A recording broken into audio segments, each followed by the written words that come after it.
الفاتحة. أعوذ بالله من الشيطان الرجيم.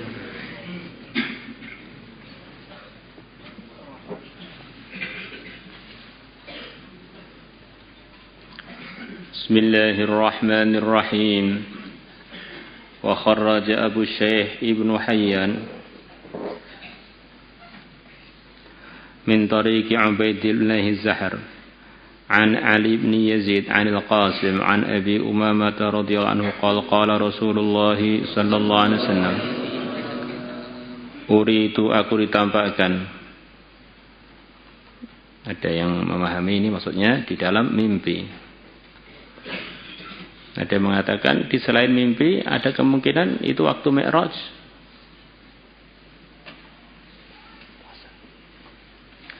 Waktu Mi'raj.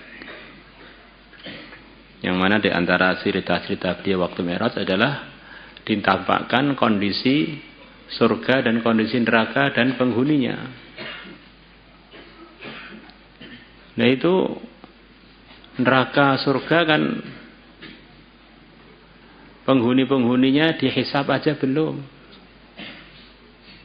Apalagi di mahsyar aja belum. Dibangkitkan dari kuburnya aja belum. Bagaimana Nabi kita bisa ketemu dengan mereka, melihat mereka bersama Jibril ketika Mi'raj? Maka dijawab oleh para ulama, Mi'raj itu sendiri sudah kejadian yang Allah tampakkan kuasanya. Yang mana perjalanan Nabi sampai langit ketujuh itu kalau ditempuh selain Nabi mungkin bisa bermiliar-miliar tahun cahaya belum sampai. Maka Allah menampakkan kuasanya dalam firman-Nya, Subhanalladzi asra bi'abdihi. Maha suci zat yang telah menjalankan waktu malam seorang hambanya. Jadi ini memang kehendak Allah untuk menjalankan Nabi Muhammad dalam Isra wal Mi'raj itu. Yang menjalankan adalah yang menciptakan jarak. Yang menjalankan adalah yang menciptakan waktu. Maka terserah yang menjalankan. Perjalanannya dipercepat, waktunya dipersingkat. Waktu-waktu yang belum datang ditampakkan kepada beliau. Di Nabi kita itu oleh Allah waktu malam Isra wal Mi'raj itu dimasukkan ke alam yang bukan umumnya yang dialami oleh para manusia. Jarak yang begitu jauh sekali hanya ditempuh kurang dari 24 jam. Berangkat lepas isya sebelum subuh sudah balik lagi. Beliau dimasukkan ke alam masa depan. Tampak surga, tampak neraka. Beliau dimasukkan ke situ itu. Perkara yang belum terjadi. Karena yang belum terjadi itu di ilmu Allah sudah terjadi semua, sudah terprogram semua.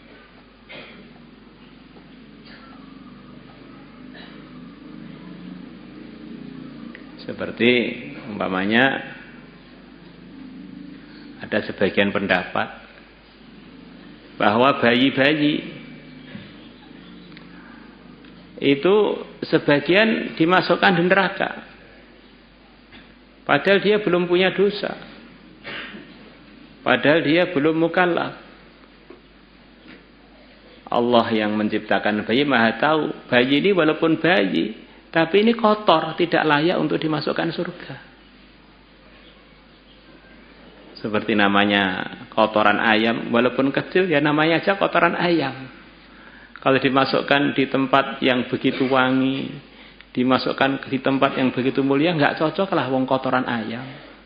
Walaupun hanya satu tetes.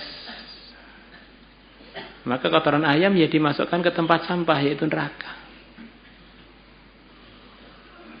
Wallahu a'lam bissawab. Fa idza a'ali ahli jannati fuqara'ul muhajirin ternyata di bagian atas-atasnya penduduk surga isinya adalah orang-orang fakir dari kalangan muhajirin. Wa idza laysa fiha aqallu minal aghniyai wan nisa. Dan ternyata tidak ada di dalam tempat surga yang paling tinggi-tinggi tadi yang lebih sedikit melebihi orang-orang kaya dan para wanita. Jadi orang kaya dan para wanita itu jarang yang dapat derajat surga yang tinggi.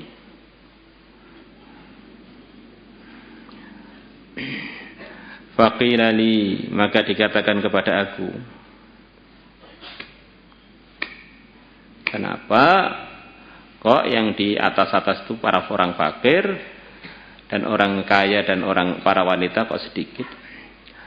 Ammal aghniya'u fa innahum 'alal babi yuhasabuna wa yumakhkhasun. Adapun orang-orang kaya maka sungguhnya mereka masih di pintu surga, 'alal bab. Belum masuk surga, yuhasabuna, mereka masih dihisab. Wa yumakhkhasun, dan mereka masih dibersihkan, tamhis. Masih diseleksi. Orang-orang fakir dari kalangan muhajirin, hartanya dikit, maka hisabnya dikit. Maka mereka langsung masuk surga yang tinggi-tinggi. Dari sabda Nabi yuhasabun imakhasun, kata sebagian ulama, berkemungkinan orang-orang kaya yang masuk surganya akhiran itu bisa punya derajat yang lebih tinggi dari para fuqara. Karena mereka dihisab kalau lulus semua kan punya nilai tinggi. Karena dia telah lulus dalam mengelola kekayaannya. Sebagaimana yang telah sering kita dengar bahwa di antara orang yang tertinggi derajatnya di surga adalah al-asyrah mubasyarah bil jannah. Dan itu hampir semuanya orang kaya. Dan asyrah mubasyarah tertinggi adalah para khulafaur rasyidun, yang miskin hanya satu saja, yaitu Sayyidina Ali ibn Abi Thalib. Wa amman nisa, adapun para wanita, fa alhahunnal ahmaron, maka telah melalaikan mereka dua perkara yang merah. Apa maksudnya? Az-zahabu, yaitu emas kan kemerah-merahan, kalau murni. Wal hariru, dan sutra. Sutra warnanya enggak merah, Pak. Gimana kok dua perkara yang merah? Ya, sudah begitu itu. Tasniyah al-ahmarani di antara artinya adalah emas dan sutra. Itu tasniyahnya al-ahmaran. Di antaranya yang menyebabkan wanita tertunda masuk surganya atau merosot surganya karena sibuk di dalam tergiur dalam dunia, tergiur uang, tergiur baju-baju yang mewah. Maka para wanita itu punya kelemahan ini. Para laki-laki juga punya kelemahan. Laki-laki suka kumpul-kumpul uang sampai akhirnya kadang-kadang ngawur. Para wanita minta fasilitas yang mewah-mewah sampai akhirnya enggak peduli itu dari hasil suaminya halal haram, juga enggak peduli. Sementing aku nerima duit wis. Wa Ibnu Abbas radhiyallahu anhu Nabi sallallahu alaihi wasallam. Anin Nabi, dari Nabi qala, beliau bersabda, ittala'tu, aku melihat fil jannati, di surga. Fara'aitu aktsara ahliha al-fuqara, maka aku melihat kebanyakan penduduknya adalah orang-orang fakir. Wa tala'tu 'alan nar, dan aku melihat neraka. Wa ra'aitu aktsara ahlihan nisa, maka aku melihat kebanyakan penduduknya adalah para wanita. Rawahul Bukhari wa Muslim. Imam Bukhari dan Muslim telah meriwayatkannya. Kesimpulannya, kenikmatan-kenikmatan dunia ini bisa menyebabkan orang itu rugi di akhirat. Kekayaan atau fasilitas yang mewah-mewah, emas, sutra, harta, itu bisa menyebabkan orang itu masuk surganya terlambat atau bahkan nggak masuk surga. Sebaliknya, kekurangan, serba pas-pasan, itu justru di dunia sepertinya mengecewakan, ternyata di akhirat sana kalau kita sikapi dengan benar bisa menyebabkan keberuntungan yang orang kaya dan orang yang berfasilitas mewah tidak mendapatkannya. Maulaya salli wa sallim daiman abada ala habibika khairil khalqi kullihim huwal habibul ladzi turja syafa'atuhu likulli hawlin minal يا ربي بالمصطفى بلغ مقاصدنا اغفر لنا ما مضى يا واسع الكرم يا أرحم الراحمين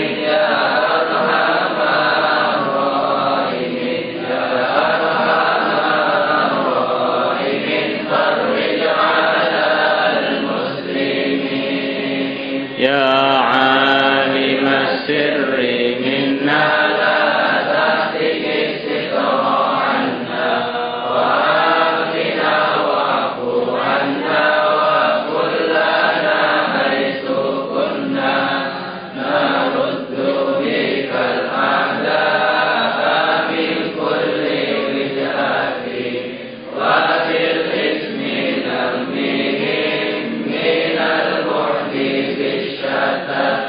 فأنت رجائي يا إلهي وسيدي ففرج جيوش للعداوة أثمرت وثم وأبكم ثم أحمي عدونا وأرثهم اليد الجلال بأوسمت